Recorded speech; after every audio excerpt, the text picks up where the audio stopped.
I got so much motherfucking design on right now.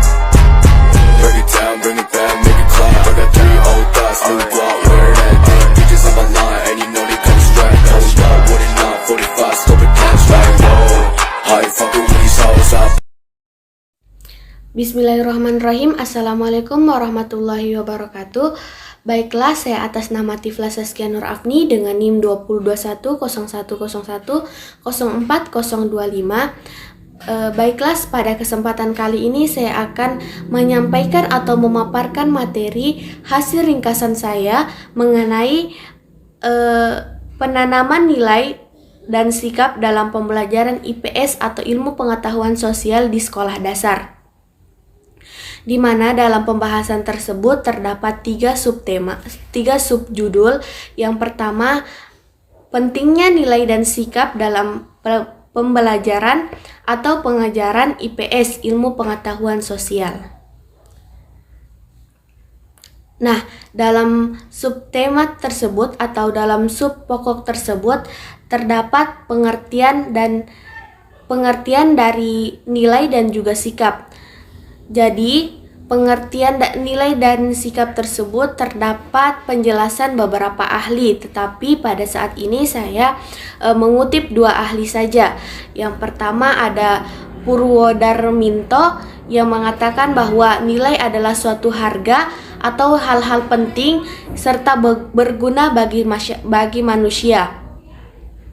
Sedangkan sikap adalah keadaan yang ada pada diri manusia yang menggerakkan untuk bertindak. Sikap menyertai manusia dengan perasaan-perasaan tertentu dalam menanggapi objek, dan juga semua itu berbentuk atas pengalaman. Sedangkan menurut Frankl mengatakan sikap adalah suatu disposisi atau keadaan mental di dalam jiwa dan diri seorang individu untuk berkreasi terhadap lingkungannya. Sedangkan nilai adalah suatu gambaran penghargaan atau semangat yang diberikan seseorang atas pengalaman-pengalaman pribadinya. Dari penjelasan beberapa ahli tersebut dapat ditarik kesimpulan bahwa nilai adalah ukuran tentang baik buruknya, tentang tata laku yang telah mendalam dalam kehidupan masyarakat. Nilai merupakan pencerminan budaya suatu kelompok masyarakat, sedangkan sikap merupakan reaksi emosional seseorang terhadap lingkungannya, baik itu positif maupun negatif, baik berkenaan dengan persetujuan maupun penolakan tentang kondisi sosial yang sedang dia alami. Pembahasan selanjutnya yakni pembentukan sikap. Nah, dalam pembentukan sikap ini ada 3 model belajar yang dalam rangka pembentukan sikap, di mana yang pertama adalah mengamati dan juga meniru, yakni proses mengamati dan juga meniru akan berbentuk pula pola sikap atau perilaku seseorang dan ia dapat lakukan.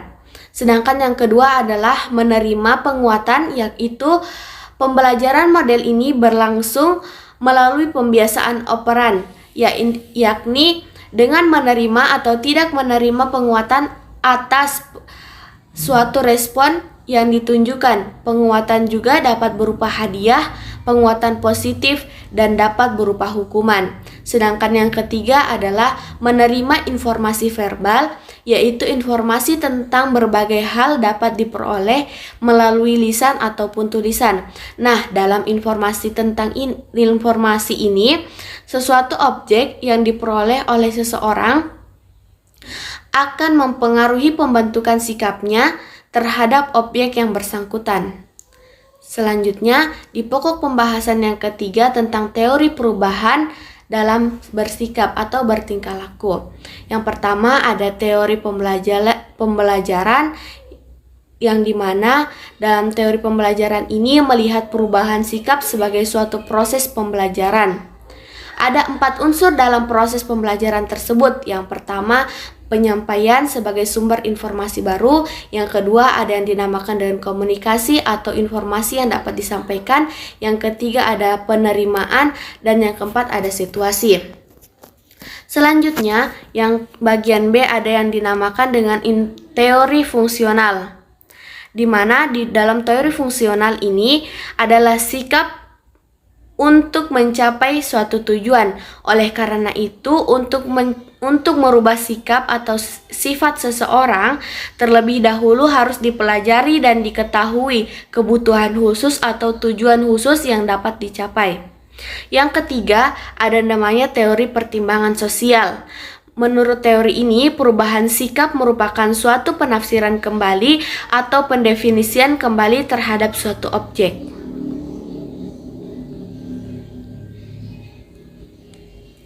Nah, dalam pokok pembahasan yang kedua atau bagian B ada yang dinamakan hubungan antara sikap, nilai, dan juga perilaku, di mana dalam nilai dan sikap perilaku tersebut ada dua faktor yang dapat kita ketahui.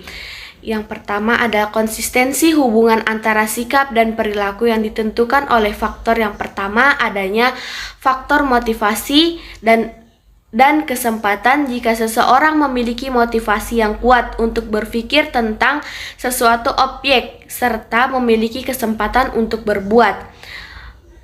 Sedangkan yang kedua adalah faktor recension atau expectation, untuk menyatakan bahwa sikap dan nilai subjektif secara bersama-sama menentukan munculnya suatu perilaku.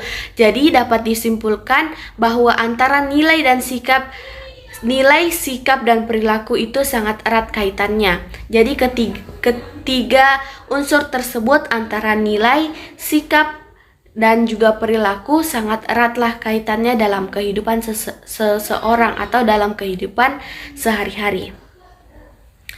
Pembahasan yang terakhir di mana ada pembahasan mengenai penanaman nilai dan sikap dalam pengajaran IPS atau ilmu pengetahuan. Di mana di sini dibahas tentang penanaman sikap dan sikap mental yang baik melalui pengajaran IPS tidak dapat dilepas dari pengajaran nilai dan sistem nilai yang berlaku di masyarakat. Dengan kata lain, strategi pengajaran nilai dan sistem nilai pada IPS bertujuan untuk mengembangkan sikap mental yang baik dalam kehidupan atau dalam bermasyarakat dan bersosialisasi di sekitaran lingkungan tempat tinggal. Mungkin cukup sekian yang dapat saya presentasikan atau yang dapat saya jelaskan pada saat ini. Kurang dan lebihnya mohon dimaafkan karena saya masih dalam proses pembelajaran. Wabillahi taufiq wal hidayah. Wassalamualaikum warahmatullahi wabarakatuh.